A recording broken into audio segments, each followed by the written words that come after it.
പ്രിയപ്പെട്ട പ്രേക്ഷകരെ, ഇങ്ങനെ സ്പ്രേ അടിക്കുന്നവരാണോ നിങ്ങൾ? അതായത് സ്പ്രേ ഇല്ലാതെ നമ്മൾ പലർക്കും പുറത്തിറങ്ങാൻ പറ്റില്ല. സ്പ്രേ നമ്മുടെയൊക്കെ അതായത് പെർഫ്യൂം നമ്മളുടെയൊക്കെ ജീവിതത്തിൻ്റെ ഒരു പ്രധാന ഘടകമാണ് അല്ലേ? അപ്പോൾ ചിലരൊക്കെ സ്പ്രേയിൽ കുളിക്കുന്നവരുണ്ട്, പലയിടങ്ങളിലും അടിക്കുന്നവരുണ്ട്. അപ്പോൾ നമ്മളിപ്പോൾ നോക്കാൻ പോകുന്നത് ഈ കഴുത്തിൽ സ്പ്രേ അടിക്കുന്ന ശീലം നിങ്ങൾക്കുണ്ട് എങ്കിൽ അത് അപകടകരമാണ് എന്ന് തെളിയിക്കുകയാണ് പുതിയൊരു പഠനം. ആ ഒരു റിപ്പോർട്ടിലേക്കാണ് നമ്മൾ പോകുന്നത്. പുറത്തിറങ്ങും മുമ്പ് പെർഫ്യൂം ഉപയോഗിക്കുന്നത് ശീലമുള്ളവരാണ്, കഴുത്തിൽ നേരിട്ട് സ്പ്രേ ചെയ്യുന്നവരാണ് എങ്കിലാണ് ഈ ഒരു കാര്യം ശ്രദ്ധിക്കേണ്ടത്. അതായത് ഈ ശീലം അത്ര നല്ലതല്ല എന്നാണ് പഠനങ്ങൾ സൂചിപ്പിക്കുന്നത്. കേംബ്രിഡ്ജ് യൂണിവേഴ്സിറ്റിയിലെ പാത്തോളജി ഡിപ്പാർട്ട്മെന്റിലെ PhD ഗവേഷകയായ അന കാനാഡസ് ഇൻസ്റ്റഗ്രാമിൽ പങ്കുവച്ച വീഡിയോയിലൂടെയാണ് ഈ കഴുത്തിൽ നേരിട്ട് സ്പ്രേ ചെയ്യുന്നത് നല്ലതല്ല എന്ന് വ്യക്തമാക്കിയിരിക്കുന്നത്. സുഗന്ധദ്രവ്യങ്ങളിൽ സങ്കീർണമായ കെമിക്കലുകൾ അടങ്ങിയിട്ടുണ്ടെന്നും ഇവ സ്ഥിരമായി കഴുത്തിൽ നേരിട്ട് ഉപയോഗിക്കുന്നത് ആരോഗ്യത്തിന് നല്ലതല്ല എന്നുമാണ് ഈ അന കാനാഡസ് പറയുന്നത്. കഴുത്തിൽ പെർഫ്യൂം സ്പ്രേ ചെയ്യുന്നത് നിർത്തണം. ഡസൻ കണക്കിന് മുതൽ 100 കണക്കിന് രാസമിശ്രിതങ്ങൾ അടങ്ങിയവയാണ് അവ. സുഗന്ധദ്രവ്യങ്ങളും മറ്റ് സൗന്ദര്യവർദ്ധക ഉൽപ്പന്നങ്ങളുമായി ബന്ധപ്പെട്ട ആരോഗ്യപരമായ അപകടങ്ങളെക്കുറിച്ച് ഫ്രണ്ടിയേഴ്സ് ഇൻ ടോക്സിക്കോളജിയിൽ 2025 പ്രസിദ്ധീകരിച്ച ഒരു പഠനത്തെ ഉദ്ധരിച്ചാണ് അന ഈ കാര്യം വ്യക്തമാക്കിയിരിക്കുന്നത്, അപകട സാധ്യതയെക്കുറിച്ച് വിശദമാക്കുന്നത്. പെർഫ്യൂമുകളിൽ അടങ്ങിയ ഫോർമാൽഡിഹൈഡ് പുറന്തള്ളുന്ന ചേരുവകളും താലൈറ്റസുമൊക്കെ എൻഡോക്രൈൻ ഡിസ്റപ്റ്ററുകൾ ആണെന്നാണ് അന പറയുന്നത്.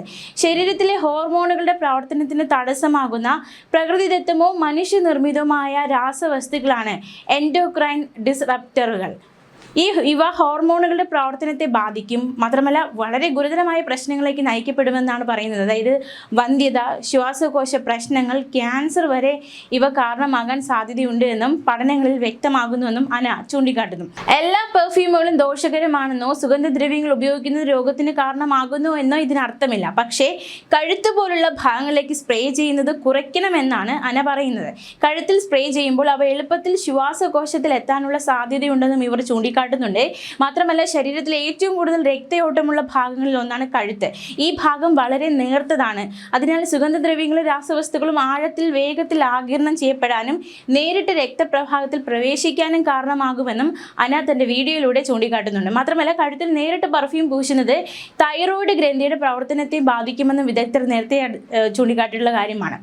തൈറോയ്ഡ് ഗ്രന്ഥിക്ക് മുകളിൽ നേരിട്ട് പെർഫ്യൂം സ്പ്രേ ചെയ്യുന്നത് ഗ്രന്ഥിയുടെ പ്രവർത്തനം തടസ്സപ്പെടുത്താനുള്ള സാധ്യത വർദ്ധിപ്പിക്കും.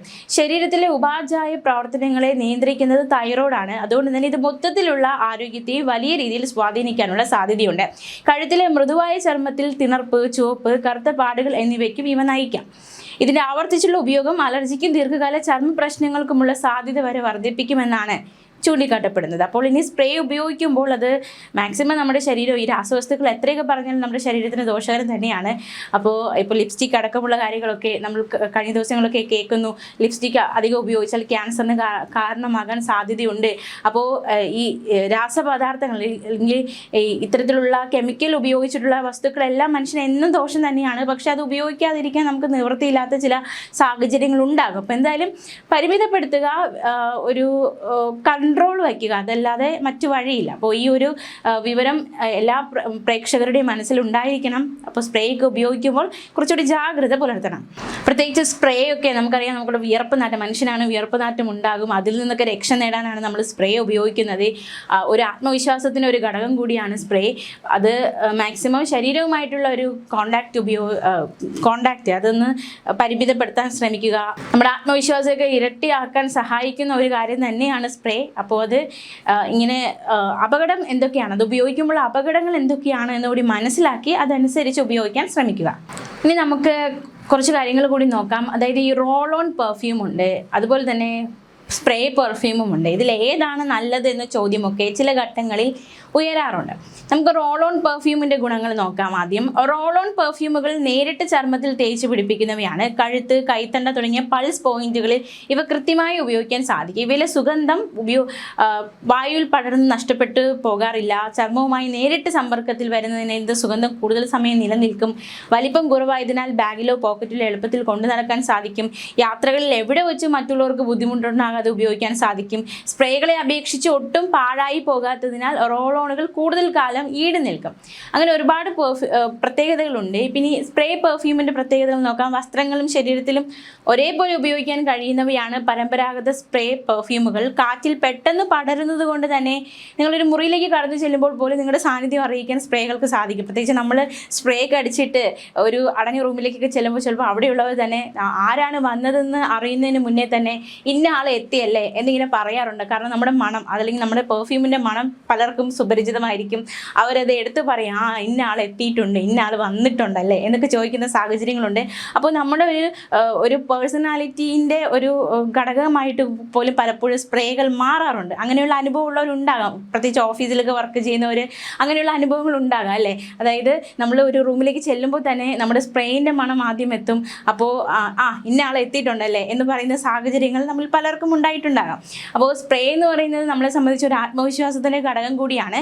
പക്ഷെ അത് ഉപയോഗിക്കുമ്പോൾ അത് ഒരു വശത്ത് എത്രയൊക്കെ പറഞ്ഞാലും കെമിക്കൽ തന്നെയാണ്. അപ്പോൾ ഒരു വശത്ത് അപകട സാധ്യതകൾ കൂടിയുണ്ട്. ആ അപകടങ്ങൾ എന്തൊക്കെയാണ് എന്ന് മനസ്സിലാക്കി വളരെ സുരക്ഷിതമായിട്ട് ഉപയോഗിക്കാൻ നമ്മൾ ശ്രദ്ധിക്കേണ്ടതായിട്ടുണ്ട്. ശരീരത്തിൽ നേരിട്ടല്ലാതെ വസ്ത്രത്തിലും പെർഫ്യൂം ഉപയോഗിക്കാവുന്നതാണ്. ഇവയിൽ കെമിക്കൽസ് അടങ്ങിയത് കൊണ്ട് വസ്ത്രത്തിൽ ഉപയോഗിക്കുന്നതാണ് നല്ലത് എന്നാണ് കുറച്ചുകൂടി നല്ലത്. അമിത വിയർപ്പുള്ളവരിൽ പെർഫ്യൂം വിയർപ്പുമായി കൂടി കലർന്ന് സുഖകരമല്ലാത്തൊരു ഗന്ധം ഉണ്ടാകാനുള്ള സാധ്യതയുണ്ട്. പെർഫ്യൂമുകളിൽ ഉപയോഗിക്കുന്ന നിറം, ഗാഢത എന്നിവ കാരണം വസ്ത്രത്തിൽ പാടും കറയും വീഴാൻ സാധ്യതയുണ്ട്. സോപ്പ് ഉപയോഗിച്ച് വസ്ത്രം കഴുകിയാൽ ഇവ മാറും. പെർഫ്യൂം അല്പം ശ്രദ്ധിച്ച് ഉപയോഗിച്ചാൽ കറയും പാടും ഒഴിവാക്കാം. വസ്ത്രത്തോട് അടുപ്പിച്ച് സ്പ്രേ ചെയ്യരുത്, അല്പം ഒരു ഗ്യാപ്പ് ഇട്ട് വേണം സ്പ്രേ ചെയ്യാൻ. അപ്പോൾ മനസ്സിനിണങ്ങിയ പെർഫ്യൂം തിരഞ്ഞെടുത്തോളൂ. പക്ഷേ ഉപയോഗിക്കുമ്പോൾ ചില കാര്യങ്ങൾ കൂടി ശ്രദ്ധിക്കണം, അത്ര മാത്രമേ ഉള്ളൂ.